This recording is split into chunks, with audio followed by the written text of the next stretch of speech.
Hola a todos, sean bienvenidos a la tercera sesión del seminario interno del grupo de Ingeniería Lingüística eh, 2024-1. En esta ocasión tenemos la fortuna de contar con un miembro, pues sí, interno del grupo de Ingeniería Lingüística, o al menos que colabora muchísimo con nosotros, que es el doctor Jorge Carlos Reyes Magaña de la UADY. Y bueno, como se puede ver que está proyectado, hoy nos hablará de grafos para la construcción de diccionarios inversos en áreas de especialidad. Ahora, previo a comenzar, voy a leer un poco acerca del doctor. Jorge Carlos Reyes Magaña es doctor en Ciencias e Ingeniería de la Computación por la UNAM, colaborador del Grupo de Ingeniería Lingüística. Actualmente es profesor de la Facultad de Matemáticas de la Universidad Autónoma de Yucatán. Su principal interés es el procesamiento del lenguaje natural y de lo que nos va a hablar hoy, la teoría de grafos. Bueno, sin más, Jorge, te cedo la palabra. Adelante.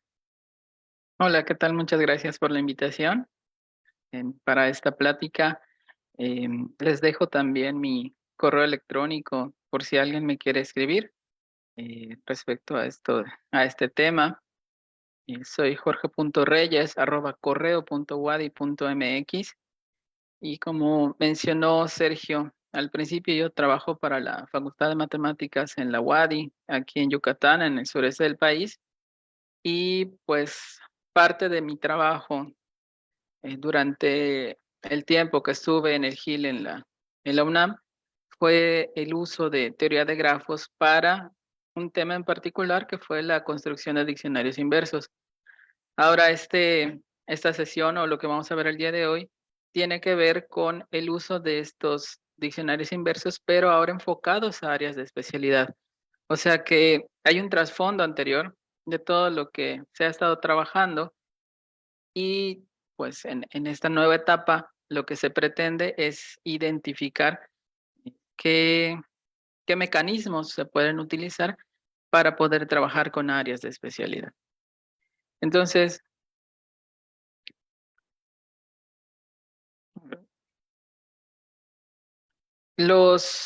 hay dos tipos de diccionarios. En general, los diccionarios normales que nosotros estamos acostumbrados a utilizar se llaman diccionarios semasiológicos, en el que se tiene una palabra y con base en esa palabra se busca el significado correspondiente.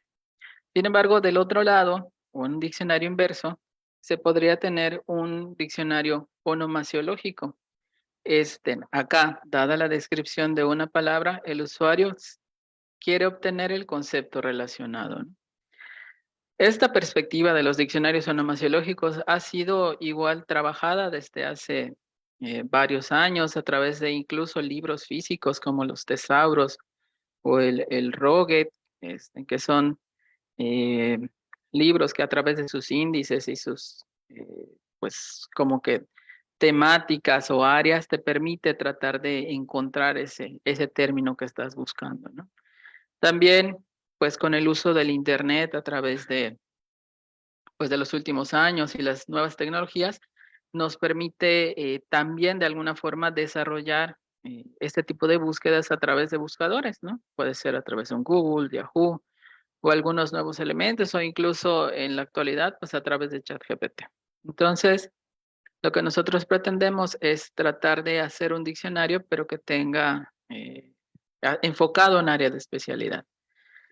Este problema del diccionario inverso también puede ser visto desde la perspectiva de la psicología y en particular de la psicolingüística y correspondería al problema que se llama el problema de la punta de la lengua, que se denota como si fuera un problema de acceso léxico. Es cuando tú no sabes o no puedes identificar exactamente el concepto que necesitas, pero sí sabes la descripción o algo que lo haga muy particular respecto a lo que quieres decir, ¿no? Entonces, también desde esta perspectiva se ha tratado de estudiar el fenómeno de la punta de la lengua, ya sea como un diccionario inverso o como este proceso, ¿no? De tip of the tongue.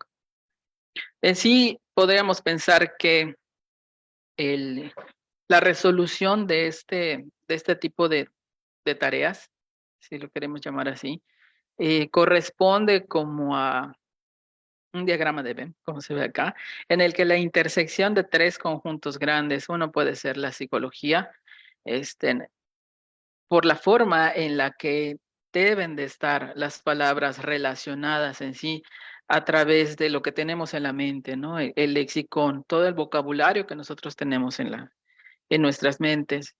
Y a través de la lingüística, pues también porque hay ciertos procesos que nos pueden ayudar a poder identificar de una manera correcta el uso de las palabras. Y pues obviamente a través de las tecnologías del lenguaje que nos permite una automatización de estos procesos, de tal forma que las búsquedas se hagan de una manera automática a través de la programación en un lenguaje de programación, valga la redundancia.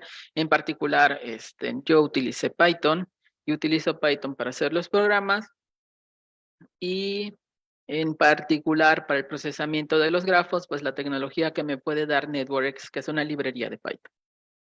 Entonces, también les quería comentar que esta plática que estamos teniendo está dentro del marco de un proyecto que nos fue aprobado en el CONACYT, en la convocatoria de Ciencias de Frontera del 2023. El proyecto se llama Grafos Conceptuales para la construcción de diccionarios inversos en áreas de especialidad y colaboramos con el doctor Gerardo Sierra, la doctora Gemma y la doctora Elena, ellos de la UNAM y yo de la UADY, pues somos nosotros los principales que estamos colaborando en este proyecto. En sí, el objetivo de este proyecto es construir diccionarios inversos digitales en dominios de especialidad, utilizando algoritmos de centralidad de grafos en los que se pueda obtener términos de un área temática que tiene un usuario en la punta de la lengua a partir de una definición no formal en formato escrito y realizada en lenguaje natural. En sí, este es el objetivo que tiene este proyecto, que a grandes rasgos lo que nosotros queremos hacer es realizar consultas en un lenguaje no formal, pero dentro de una área de especialidad. ¿Cuál puede ser el área de especialidad? Pues en general puede ser la que sea. Estamos haciendo experimentos ahorita en el área de especialidad médica, que a través de un corpus de medicina podemos obtener información relacionada a todo lo que tiene ese corpus. Pero pues se podría aplicar a cualquier temática, puede ser agricultura, puede ser física, puede ser matemáticas o el área que ustedes creen. En sí vemos un diagramita aquí abajo que nos permite poder identificar más o menos a grandes rasgos cuál es la intención del proyecto. O sea, nosotros quisiéramos que al final, y realmente va a ser una implementación que se va a desarrollar un poco a futuro, el poder manejar este diccionario inverso a través del sistema GECO que se ha desarrollado en el GIL.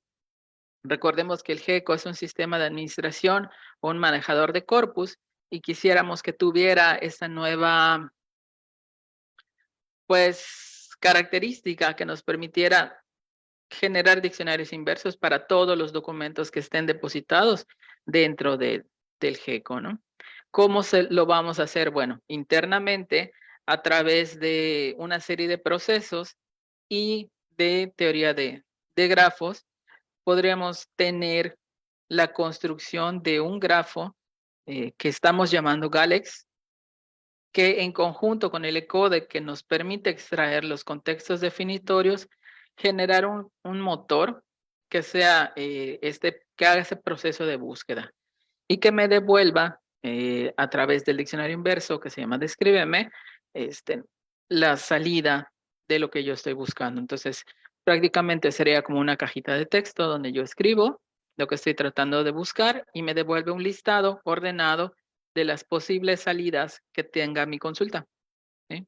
Entonces, eso es a grandes rasgos como pretendemos desarrollar. Ahora, en sí, lo que se pretende en esta plática es explicarles cómo se forma este dichoso Galex, ¿no? Son varios pasos, un poco detallados, eh, que nos permiten la construcción de este elemento, ¿no? En los corpus de áreas de especialidad, pues acá hay algunos. Tenemos el corpus de las sexualidades de México, que también entiendo que está dentro del GIL. Tenemos un corpus de medicina que se usó como base para poder hacer unos experimentos y podría ser el corpus lingüístico en ingeniería y cualquiera de los que tuviéramos en un momento dado. Así, pues bueno, hemos estado hablando de grafos y ¿para qué nos sirven los grafos? Pues bueno, para muchísimas cosas. Al final, los grafos son modelos matemáticos que representan diversidad de fenómenos. Gráficamente, valga la redundancia, los grafos se representan a través de bolitas, que son los nodos, y de rayitas, que son las aristas que conectan los nodos. En nuestro caso, acá, en el lado izquierdo, estoy poniendo un ejemplo de la representación de un grafo para un mapa de carreteras, ¿sí? En España. En este caso, vemos que las aristas traen un dato numérico. Ese dato numérico podría corresponder a una distancia, a lo mejor en kilómetros, o incluso podrían ser en cuotas de peaje para poder recorrer esos espacios, ¿no? O ese tramo. Esto correspondería a un grafo con peso, porque las aristas tienen un dato numérico. No todos los grafos llevan peso, ¿no? Puede ser que lo lleven, puede ser que no lo lleven. ¿Y de qué depende? Pues de si la información es relevante para poder procesar, obtener información de este modelo matemático. Por ejemplo, algo muy común que se da en los grafos es poder encontrar esta distancia del camino más corto. Por ejemplo, si quiero irme de Madrid a Coruña, ¿cuál sería el camino más rápido? ¿No? Entonces hay algoritmos que hacen eso. Esa distancia se llama distancia geodésica. Ese es un modelado para carreteras, ¿no? Suponiendo que yo no quiero modelar carreteras, a mí el grafo me va a servir para modelar otra cosa. Bueno, pues del lado derecho tenemos un grafo que representa el modelado de las personas en una red social. Y yo quisiera saber de todos estos elementos que están acá, cuál es el más representativo o cuál es la persona más importante. Entonces, hay algoritmos que me pueden ayudar a poder encontrar esas personas importantes con base en sus relaciones o en sus aristas, que me dicen, bueno, fulanito, como tiene 1 millón de amigos, pues debe de ser muy importante porque hay otros que no tienen 1 millón de amigos, solo tienen 50. Ah, bueno, pues ese es un criterio. Pero a lo mejor alguien puede decirme, mira, pues tiene 1 millón de amigos, pero ese millón de amigos, pues la mitad son bots. Entonces, esos bots, pues no me aportan nada porque al final tampoco tienen otras relaciones con otros elementos, ¿no? Entonces, a lo mejor el que tenía 50, ciertamente son poquitos, pero esos poquitos con los que está relacionado son muy influyentes. Entonces, ese también es muy influyente. Depende mucho del algoritmo matemático que esté de trasfondo que me ayude a identificar esta importancia de los nodos, ¿vale? Esto es un ejemplo general de para lo que podría servirme un grafo. Entonces, solamente modelan, son modelos matemáticos de una realidad, de un fenómeno. Ahora, ¿y eso cómo lo uso yo? Bueno, basándome en unas colecciones de datos que se llaman normas de asociación de palabras, nosotros podemos encontrarnos colecciones de datos o corpus que contienen palabras estímulo y todas las que se ven aquí abajito en esta tabla que está acá, en la que se ve miel, picar, picadura, reina, un asterisco amarillo, corresponden a todas las palabras que dijeron las personas cuando se les presentó el estímulo abeja. Y en primer lugar, todos dijeron que miel. No, bueno, no todos, o sea, los 137, ¿no? Picar fueron 23 los que dijeron picar, picadura 18 y así sucesivamente. Estas colecciones están disponibles en Internet, hay en varias lenguas. Para en sí, para el español de México existe una que se llama Normas de Asociación de Palabras para el Español de México, que fue recolectada en la UNAM, y contiene cierta cantidad de estímulos, son poquitos, y en total toda esa norma tiene 4.704 palabras. Entonces es una norma pequeña. Al final, ¿a mí de qué me sirve tener estas normas de asociación? Porque yo puedo crear un grafo que represente nodos. Voy a tener el nodo abeja, que va a estar pegado con un montón de nodos alrededor, que una va a ser miel, otro va a ser picar, otro va a ser picadura, y así sucesivamente, ¿sí? Y con eso construyo un grafo que representa al menos esta colección de palabras, que de alguna forma es una representación del lexicón, que es el vocabulario que tienen las personas en la mente, ¿no? En sí, la norma, esta norma en la que les estoy presentando acá en este momento, es chiquitita donde está la abeja, solo contenía 234 palabras estímulo. Y con esas 234, pues en total, al final, con las respuestas, se logra un conjunto de 4.704 tokens. Y también se midieron ciertas cosas. Como les mencioné, la frecuencia es que tantas veces las personas dijeron miel. El tiempo fue el tiempo promedio que se tomaron en enunciar esa respuesta y el porcentaje de asociación. Este porcentaje de asociación simplemente es una razón o una proporción de la frecuencia, ese 137, respecto a todas las respuestas que se dieron para el estímulo abeja. Entonces simplemente es una división entre la frecuencia y el total. Y al final se multiplica por 100 para obtenerlo en un formato de porcentaje. Con estos tres datos numéricos yo podría crear entonces un grafo pesado o un grafo con peso. De tal forma que así como veíamos en el grafo de las carreteras, pues ahora vamos a ver grafos de palabras con un peso asociado a la arista, que representa qué tantas veces dijeron o qué tan fuerte es esa relación entre las dos palabras, entre abeja y miel. Pues debe ser muy fuerte porque yo veo que es 137, pero a lo mejor no es tan relevante la relación que hay entre abeja y amarillo, porque su valor es de 7. Entonces, ese valor numérico me debe de representar esa fortaleza de la relación. Lo mismo para su porcentaje de asociación. Entonces, acá tenemos un pequeño dibujito del grafo. Solamente están pintados 4 estímulos, que son flor, abeja, abrigo y guante. Y alrededor de esos 4 están todos sus estímulos. Sus respuestas. No están representadas en sí los pesos, porque si no, iba a quedar muy saturado el dibujo y así se ve un poquitito mejor porque pues no está tan lleno de texto, ¿no? Al final vemos que se pueden dar situaciones como que hay palabras que se comparten entre estímulos diferentes. Por ejemplo, podemos ver que entre abrigo, acá creo que hay una palabra que dice verde en medio y está conectando con este otro estímulo, ¿sí? El estímulo de la flor. Y así vemos, por ejemplo, que gris está conectado con estos dos y algunos que representan la unión, por ejemplo, amarillo. Amarillo conecta 3 estímulos entre abeja, flor y guante, ¿no?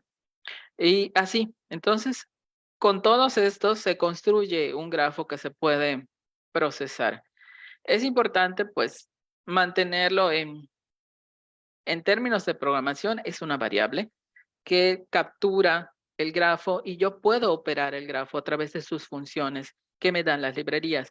Realmente el dibujo solamente nos sirve como para poder entender un poquito mejor qué es lo que estamos obteniendo, ¿no? O sea, cómo se ve el lexicón para este pedacito, cómo se pudiera ver nuestra mente, ¿no? Aunque sabemos que es algo irreal, pero si nos tomaran una foto del lexicón, más o menos tendríamos algo así, quizá, ¿no? Ahora, ¿esto de qué nos sirve? Pues hay un problema porque no tenemos normas de asociación para corpus de áreas de especialidad, porque estos corpus Son corpus costosos, llevan mucho tiempo, llevan muchos experimentos, porque tú tienes que, como investigador, pues tener el tiempo y las, no sé, facilidades para poder traer a todas las personas y generar este tipo de corpus. Y ya una vez de que los tengas los datos, pues hay que limpiarlos, porque no así como vienen, se liberan, al menos en lo que nosotros vemos cuando ya las usamos, ¿no? Yo supongo, nunca he hecho una físicamente de tener que censar, pero sí hay gente que involucrada en ese proceso y te puede llevar tiempo. Hay normas de asociación antiguas, o sea, antiguas, por ejemplo, está el EAT, que es el Edinburgh Associated Thesaurus. También hay unas universidades, hay una en inglés de la Universidad del Sur de Florida, y son normas más grandes, y entiendo, la literatura dice que son normas que han llevado mucho tiempo en recolectarse. Entonces, bueno, retomando el problema, más allá del tiempo, la complejidad que te pueda llevar censar este tipo de recursos que nosotros vamos a usar, pues por áreas de especialidad debe ser más complicado, o sea, no existen normas, por ejemplo, voy a buscar la norma de asociación de palabras para medicina. Entonces, de tal forma que cuando me dicen el estímulo enfermedad, la respuesta, la primera respuesta que viene es medicamento, ¿no? O sea, no existen y no van a existir para casi ninguna área de especialidad, ¿no? Si estamos pensando en agricultura o en el tema que sea, no hay una norma en específico. Entonces tenemos que construirla de alguna forma o tratar de emular esa forma en la que se construyen de alguna forma más o menos, ¿no? Entonces lo que se nos ocurrió es trabajar con grafos de coocurrencias. ¿Qué son los grafos de coocurrencias? Acá yo les muestro un ejemplo sencillo de una frase cortita que dice, el perro corre todas las mañanas, el perro es muy feliz. Los grafos de concurrencias se construyen con base en esa vecindad de las palabras. Por ejemplo, si está junto él con perro, entonces va a haber una arista que una él y perro, como se puede observar en una partecita de este grafo donde dice ventana 1. Y pues así va a haber una arista que junte perro con corre. Y si se fijan en el grafo de ventana 1, hay una arista que así lo es, ¿no? Y así sucesivamente. En la ventana 1 ve todos los vecinos a distancia 1, ¿no? Ahora, en la ventana 2, lo que va a suceder es que cada palabra se va a juntar o va a tener una arista respecto a las dos siguientes palabras. Por ejemplo, él va a estar conectado con perro y corre, ¿no? Y perro, que sería la siguiente, va a estar conectada con corre y todas. Y corre va a estar conectada con todas y las. Y así sucesivamente. Por lo tanto, ese segundo grafo de ventana 2 de concurrencia va a ser un grafo con más aristas. De hecho, se ve en el dibujo que se presenta acá que hay más aristas que está conectando los nodos del grafo. No cambian los nodos en sí, pero sí las aristas.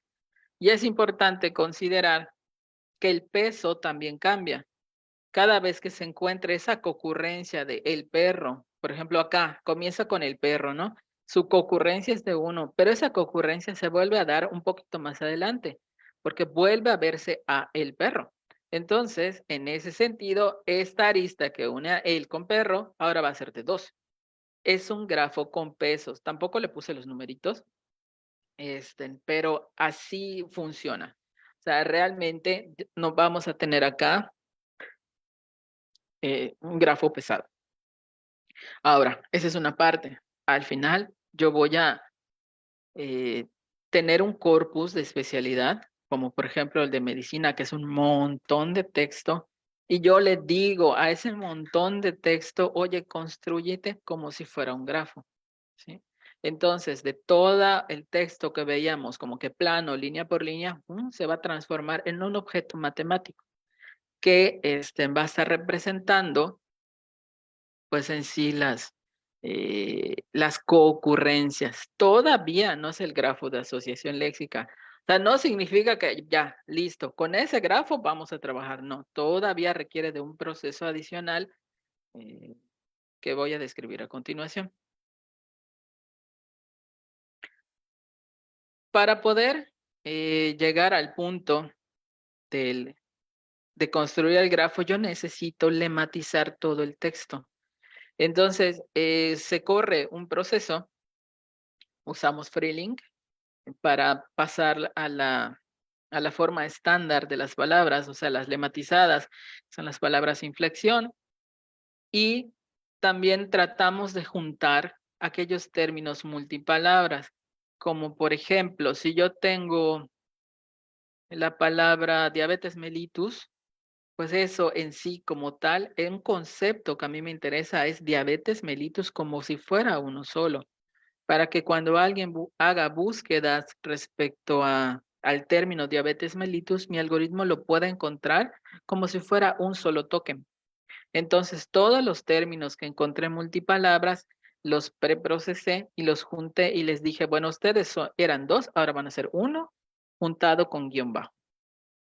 Una vez que yo encontré mis términos multipalabras, utilicé listas de paro o las famosas stop words o las palabras vacías, que son aquellas palabras que no me dan contenido, como pueden ser los artículos, las preposiciones y todo ese tipo de elementos para eliminarlos del grafo, para que yo no tuviera, como se ve acá, el o muy, etcétera, sino que solo me voy a quedar con las palabras que tienen contenido. Y esto me genera un grafo de coocurrencias. Para eso utilicé una API que se llama Text2Graph API, en el que los parámetros que yo le puse a la hora de la construcción del grafo de coocurrencias fueron, el tipo de grafo es graph, porque podría ser un grafo dirigido, yo no usé grafos dirigidos, usé grafos sin dirección. El número el tamaño de la ventana. Acá, como en este que les estoy mostrando, 2, yo usé ventana 10. ¿Por qué 10? Hice experimentos y fue la que me dio mejores resultados. El Parallel exec es para que en la construcción del grafo use todas las capacidades de la computadora, de acuerdo al número de núcleos, etc. El Applied Preprocessing es generar un preprocesamiento durante la construcción, pero como yo lo hice antes, o sea, acá en términos de que yo lo lematicé, yo filtré, o sea, como que yo lo controlo un poco mejor qué es lo que quiero. Entonces, por eso ya le puse falso, porque ya lo hice antes. En el lenguaje, pues mi corpus estaba en español, entonces le puse ES. Y el output format es NetworkX, que es en sí el objeto matemático con el que voy a trabajar, pero ya en un formato muy específico que puedo usar a través de la librería. ¿Ok? Entonces ya configuré los parámetros y listo, tengo mi grafo de concurrencias. Y llegamos al siguiente punto. Esto fue algo nuevo que se construyó en esta etapa, que le pusimos normas de concurrencia de palabras. Esas normas de concurrencia de palabras son algo similar al NAP, ¿sí? De hecho, sí, dicen normas, ¿no? Solo cambia la forma, ya no dice asociación, sino de concurrencia de palabras. Yo, a través voy a saltar un poquito y luego regreso, del extractor de contextos definitorios, yo puedo analizar en el corpus, a través del ECODE, cuáles son las principales términos que yo pueda encontrar en el corpus a través de estos contextos definitorios. O sea, como que se busca esos patrones de define cómo, o describe, o es tal cosa, y el ECODE me devuelve este listado de palabras que son los candidatos a ser mis nuevos estímulos. O sea, yo a esos yo le fui a pedir al ECODE, oye ECODE, dame de todo el corpus cuáles son los términos y me devuelve una lista. Y esa lista me sirve a mí para poder construir mis normas. Y regresamos a esta parte. Las normas de coocurrencia de palabras, entonces seleccioné los términos y le fui a preguntar al grafo, oye, grafo, esta palabra, como vemos acá, artrosis, dime en el grafo de concurrencias dónde está artrosis. Esa artrosis, levanta su mano, ¿no? Y te dice, bueno, estoy acá. Bueno, entonces dame a todos tus vecinos. ¿Quiénes son los nodos que se pegaron a ti cuando se construyó el grafo de concurrencias? Entonces, yo lo puedo hacer a través del objeto de NetworkX. Yo le puedo solicitar a todos sus vecinos. Entonces, con esos vecinos, yo me dediqué a construir listas, de tal forma que dije, bueno, voy a hacer mi lista de artrosis. Y artrosis tiene tales respuestas. Ta, ta, ta, ta, ta, ta. Esas respuestas fueron realmente la concurrencia que se encontró en algún momento durante la construcción del grafo general. Yo puedo obtener la frecuencia y también puedo obtener la fuerza de asociación. Entonces, digamos que voy a tener un chorro de archivos, bastantitos archivos que contienen estímulo y respuesta. Pero al final, si lo queremos manejar con la terminología nueva, sería término y sus concurrentes, ¿no? Entonces, sus concurrentes tienen una frecuencia y tienen una fuerza de asociación. Entonces, ya con esas nuevas listas de normas de concurrencias, volví a construir el grafo. De tal forma que ahora sí, ya llegamos al Galex.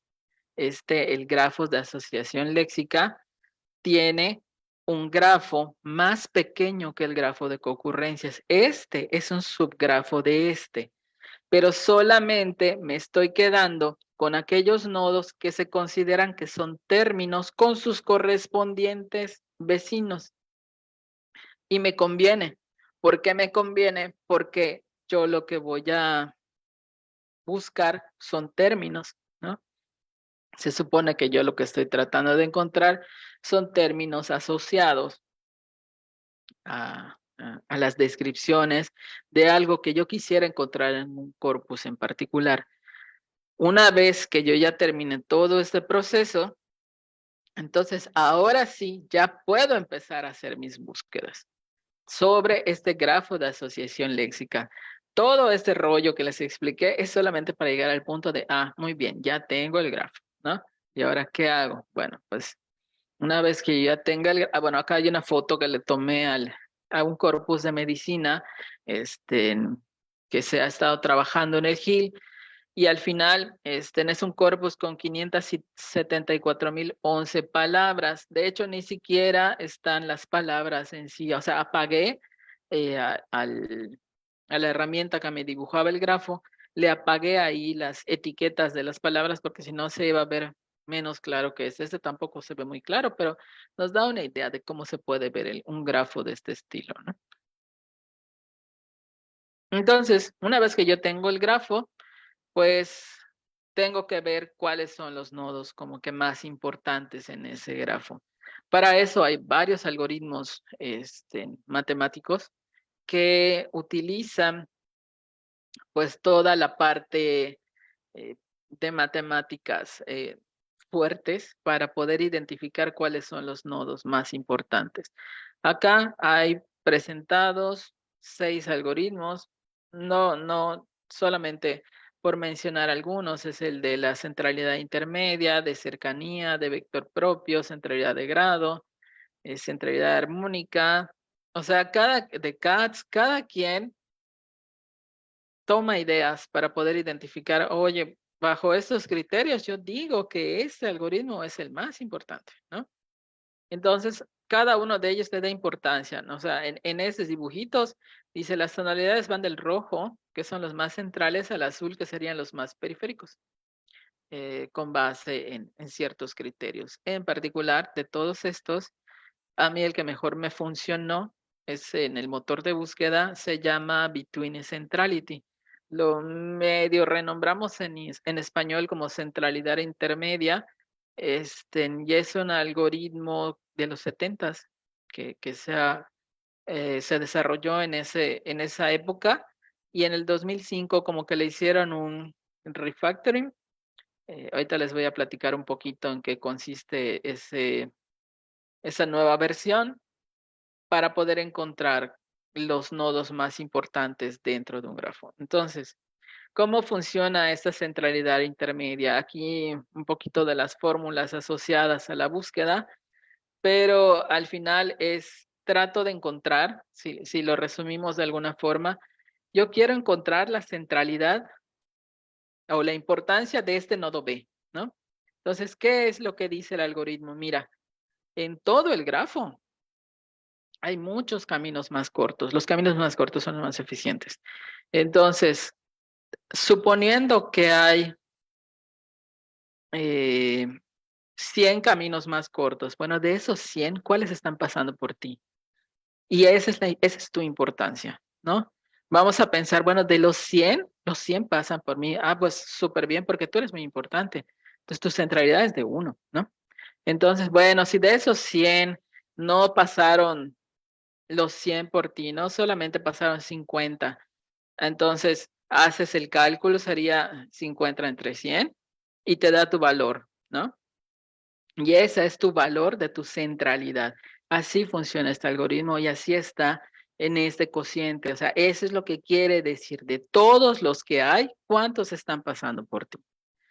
Acá, pues bueno, hay unos cálculos que nos muestran el cálculo manual, ¿sí? Tal cual, de cuál sería la centralidad del nodo B, ¿no? Entonces, de todos los caminos más, este grafo no es un grafo sin peso.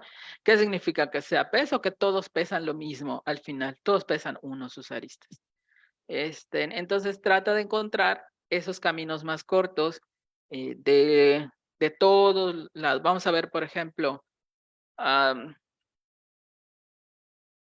esta primera parte, que es todos los caminos que hay de A a B. Todos los caminos que hay de A a B, solo hay uno que es más corto. Es esta rayita, la rayita que une a la A con la B. Ese es un camino más corto, ¿no? Y es el único que hay. Podríamos pensar, pero podrías irte a pasear, ¿no? Puedo irme a A, B, D, C y regreso a, a B, ¿no? O sea, como que doy una vuelta y termino en B. Empiezo en A y termino en B. Sí, pero si te vas por ese otro camino y te vas a pasear por la D, ese ya no es el más corto. De todos ellos, el más eficiente solo es uno. Es el que va de A a B directamente, ¿ok? Y de esos, ¿cuántos están pasando por la B? Uno, ¿sí? Ese mismo está pasando por la B, ¿no? Ah, entonces por eso su numerador es uno y su denominador es uno, porque todos pasaron por allá. Entonces, ahora hay que ver todos los caminos de todo el grafo. Ahora de A a C, de A a D, de B a C, de B a D y de C a D. Con todos ellos, barres todas las opciones y eso te da el valor de 5. Entonces, la centralidad intermedia o el between centrality para el nodo B es de 5. Tendríamos que hacer los cálculos manuales, pero no lo vamos a hacer solamente para que se entienda un poquito cómo se hace el cálculo. Y ni siquiera en el programa hay que hacerlo como tal, porque pues ya lo hace el algoritmo. O sea, el algoritmo de la centralidad intermedia está implementado ya en NetworkX, que es el objeto que usamos.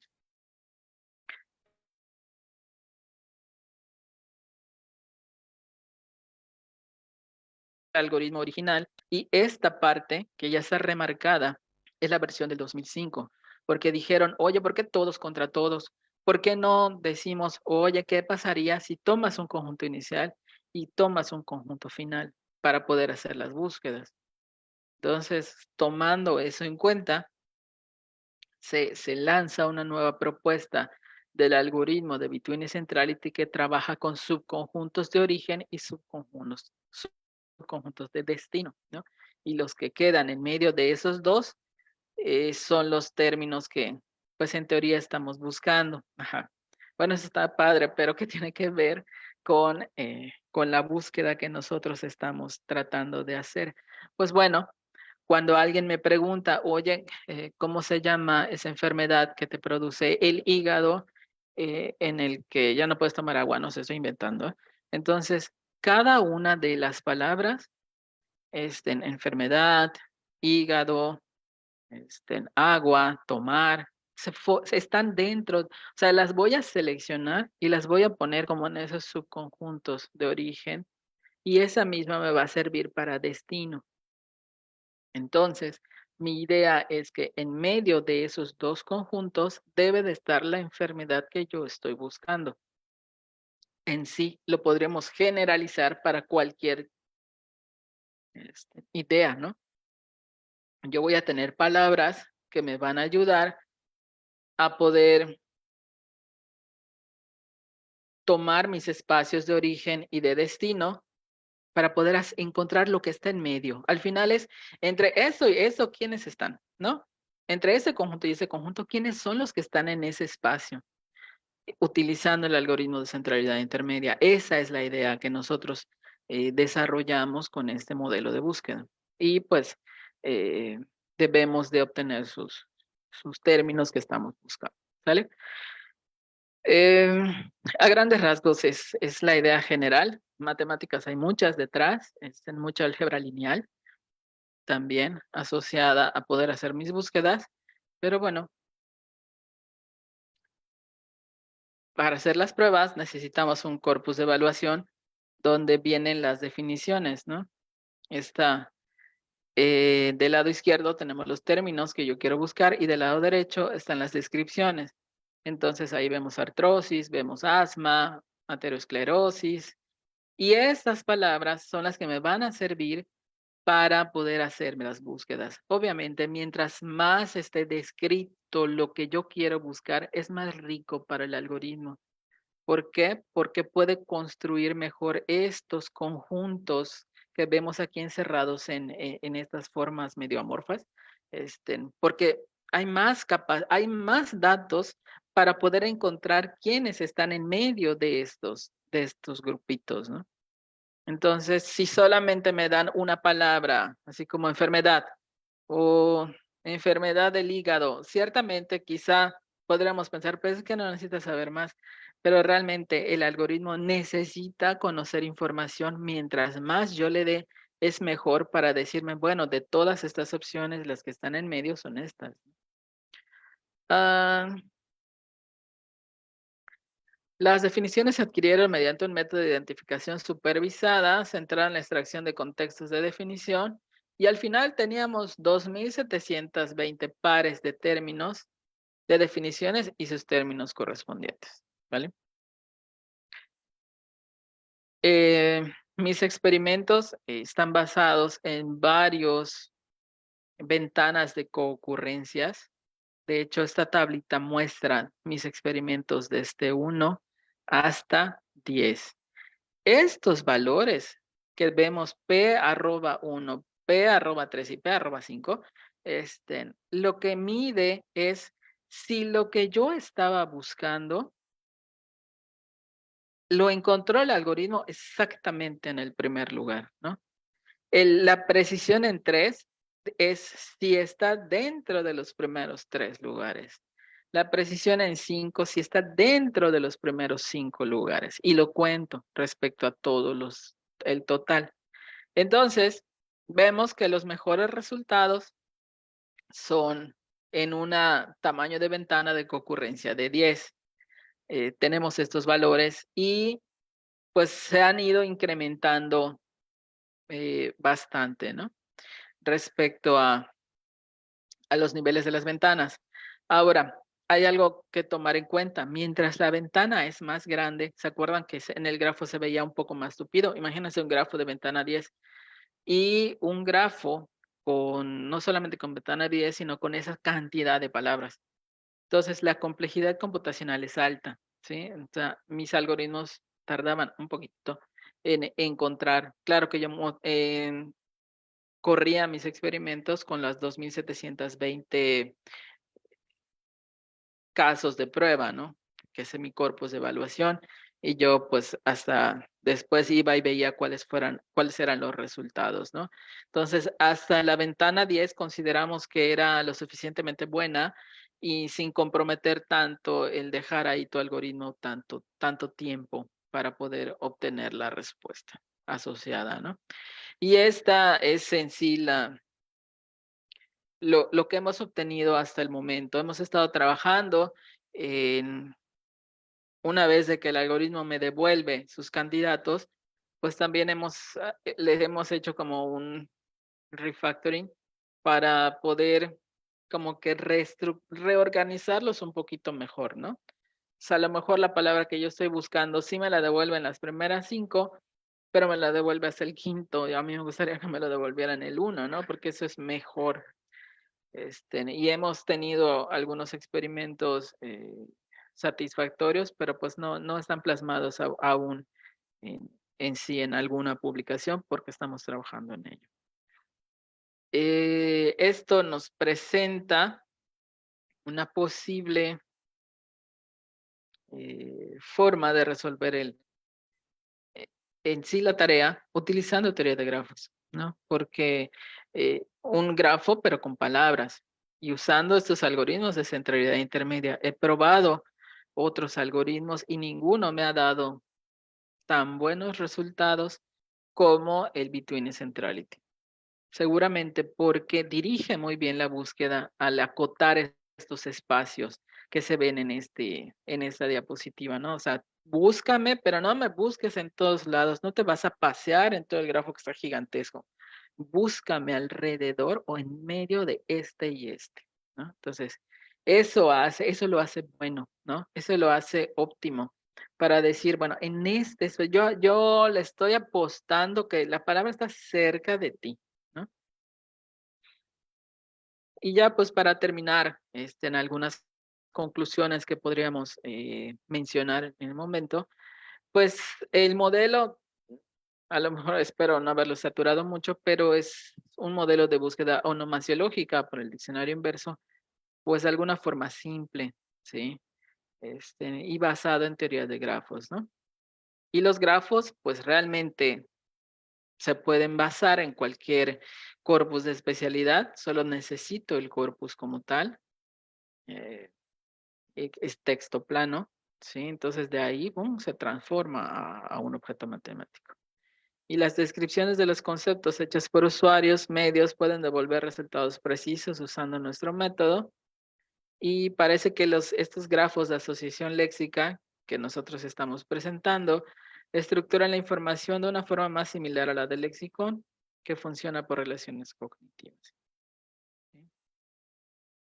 Entonces, pues muchas gracias y me gustaría escucharles si alguien tiene alguna pregunta respecto a todo lo compartido el día de hoy.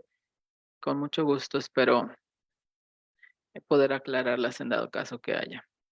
Muchas gracias, Jorge. Pues bueno, como ya dijo él, se abre la sesión para preguntas. Ya saben, aquí en el Zoom pueden levantar la mano o pueden simplemente encender su micrófono. Y en Facebook las pueden escribir en comentarios. Entonces los escuchamos, por favor.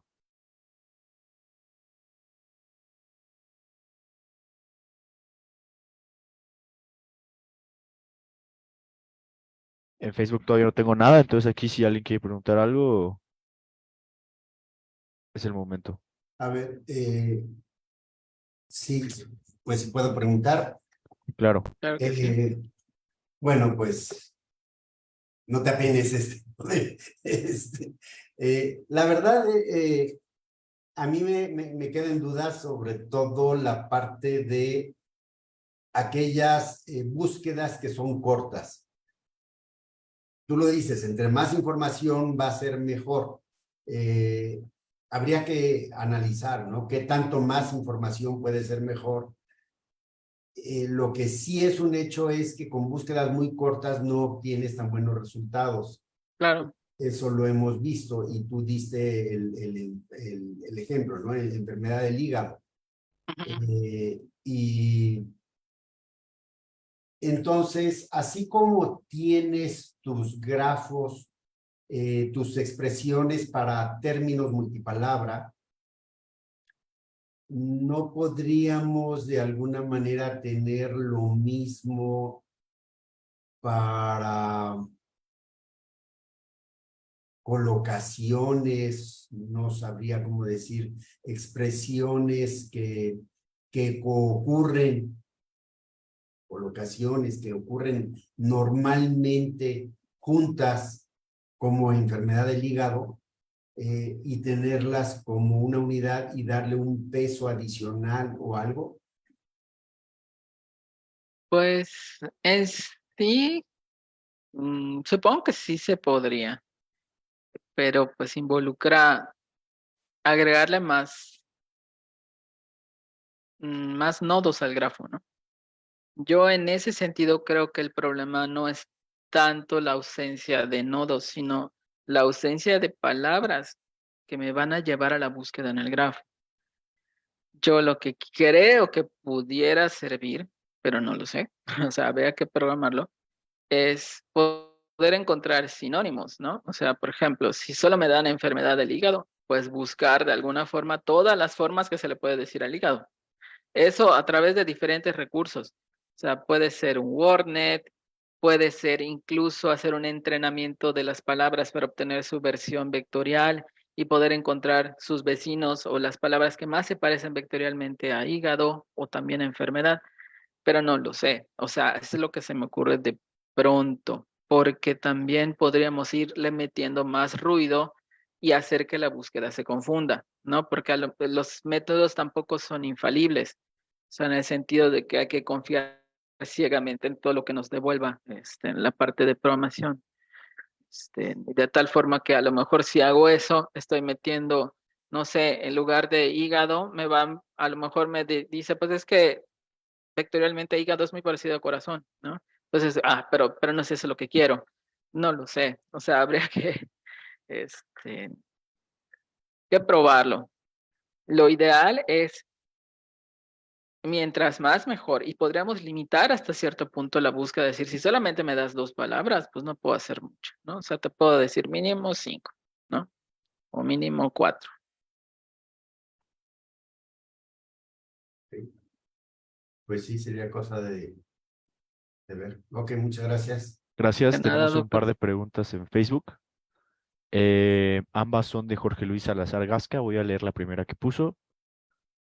A grandes rasgos, es una descripción matemática especializada de las relaciones semánticas. Pregunta. Es una relación con, otra vez. Es una descripción matemática especializada de las relaciones semánticas, ¿no? Es su pregunta, refiriéndose a los grafos. Ajá, sí. Es una, es una representación matemática del lexicón, ¿no? Y eso yo creo que tiene este, una correlación con la semántica de las palabras, ¿no? Ok, gracias. Hay otras dos preguntas. Bueno, hay otras, sí, hay como otras dos preguntas de él. Las voy a leer, así que te la leo una por una. ¿Funciona mejor con términos de una palabra o también puede analizar con facilidad las de multipalabra? Eh, Funciona igual. O sea, siempre y cuando a mí el ECODE me dé el multipalabra, yo confío en lo que me dé el ECODE, ¿no? O sea, si encuentra diabetes mellitus, pues bueno, yo lo genero como tal, un solo token, y lo trabajo como todo al final se reduce o lo trabajamos como si fuera un solo token. Después, yo cuando presento las soluciones, pues solamente veo si el token, el nodo que me devolvió tiene el guión bajo, pues se lo quito y lo muestro como 2 palabras separadas.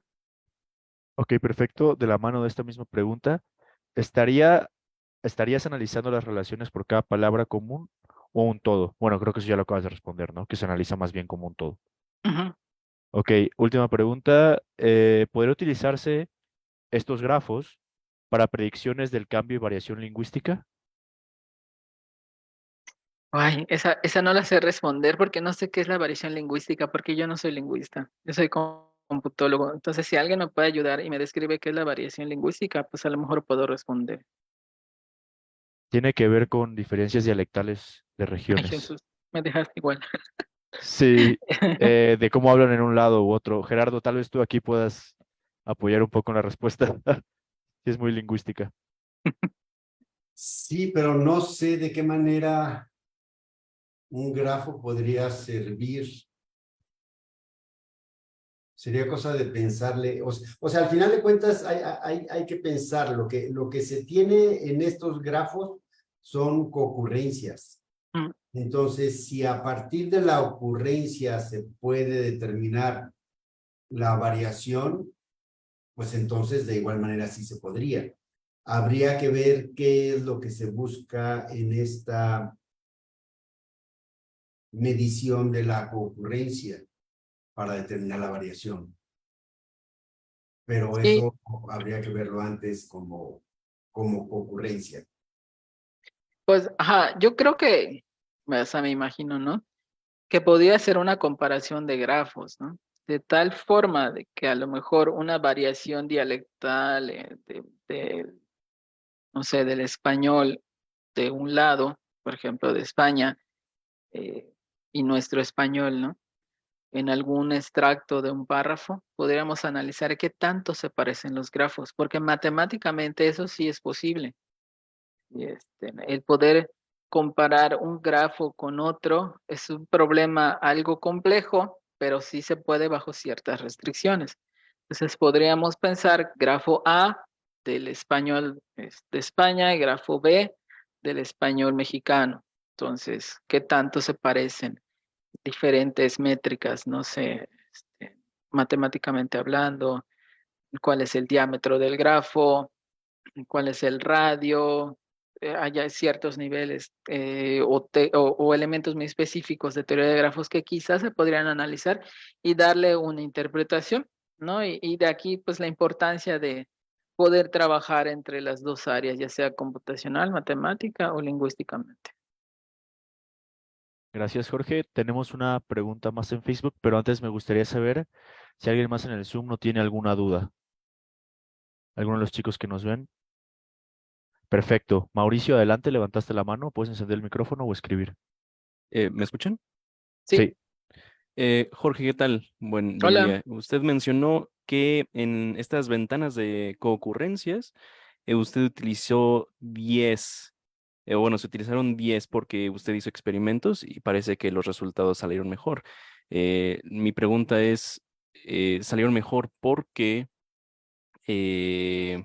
si usaba más de 10, el procesamiento era muy grande? ¿O cuál es la ventaja de usar 10 y no usar 9 u 8? Eso es lo que me tiene un poco confundido. En duda, ajá. Si te fijas en esta gráfica, o sea, en esa diapositiva que estoy compartiendo, los valores de la precisión van aumentando, ¿no? Pero ya al final, en 8, 9, 10, ya fue como un poquito más despacio, incluso en algunos casos se ve que baja, ¿no? Entonces, también el hecho de tener un grafo muy grande también es malo, ¿sí? Porque ahora sí el espacio de búsqueda es demasiado grande y eso hace que a lo mejor ya no se encuentren las cosas como se debería. Entonces, por qué es más importante el 10? Porque al menos lo que observamos acá, este, logra una mejor precisión a la hora de buscar las cosas. Ok, perfecto, muchas gracias. Sí, de nada. gracias. Gracias, Mauricio. Hay otra pregunta aquí en el chat de Víctor Sandoval. Pregunta respecto a cómo se realiza la recopilación del lexicón para los grafos, me imagino. Eso se hace con las normas de asociación de palabras, pero esos son procesos mecánicos, o sea, manuales, no sé cómo llamarles, o sea, son experimentos que se hacen desde la parte de psicología, reúnen a las personas y les dan un cuestionario y cada quien va contestando. A lo mejor es un software también donde se van presentando palabras estímulo. Así se hace una recolección manual de alguna forma del lexicón. Actualmente existen métodos de recopilación en Internet. Pueden encontrar una página que se llama Small World of Words, o sea, como el mundo pequeño de las palabras. Si ustedes lo googlean así, es una recopilación creo que 17 idiomas más o menos, de normas de asociación de palabras, y que pues ahí cualquiera puede participar en esa recopilación. Ahora, si en sí el dataset o el corpus que se obtiene al final es bueno o malo, pues dependerá de quién esté detrás de esto y de cómo lo limpian, cómo lo depuran, etcétera, ¿no? Gracias. Bueno, ya nos queda mucho tiempo, entonces cerraremos con una pregunta más. En Facebook, David Torres pregunta, ¿con base a qué tú le pones el peso a la conexión entre los En nodos, la me imagino? concurrencia, en la Ok. concurrencia. Acá, por ejemplo, acá el perro Acá vemos al principio de la frase, vemos el perro. Entonces allá es un peso de 1, pero más adelante se vuelve a encontrar al perro. Entonces ahí esa arista va a cambiar a un peso de 2. Y así va a ser en todo el grafo. Al menos para los que use para o lo que se presentó hoy, ¿no? Ok, pues bueno, perfecto. En este caso yo creo que ya fueron suficientes preguntas, ya finalizamos el tiempo. Entonces agradezco de nuevo al doctor Jorge Carlos Reyes por su presentación y también a quienes nos sintonizaron en Facebook, hicieron sus preguntas y los que también nos sintonizaron aquí en Zoom e hicieron sus preguntas. Entonces, pues bueno, muchas gracias. Nos vemos dentro de unas cuantas semanas porque la siguiente semana es festivo en México y dentro de 2 va a haber un evento llamado Puertas Abiertas en el cual vamos a participar. Es del Instituto de Ingeniería y ahí son invitados a venir quien quiera a ver qué actividades hacemos en el GIL y en general en el instituto. Estamos localizados en el Instituto de Ingeniería, en el basamento. Pues bueno, de nuevo, muchas gracias, Jorge.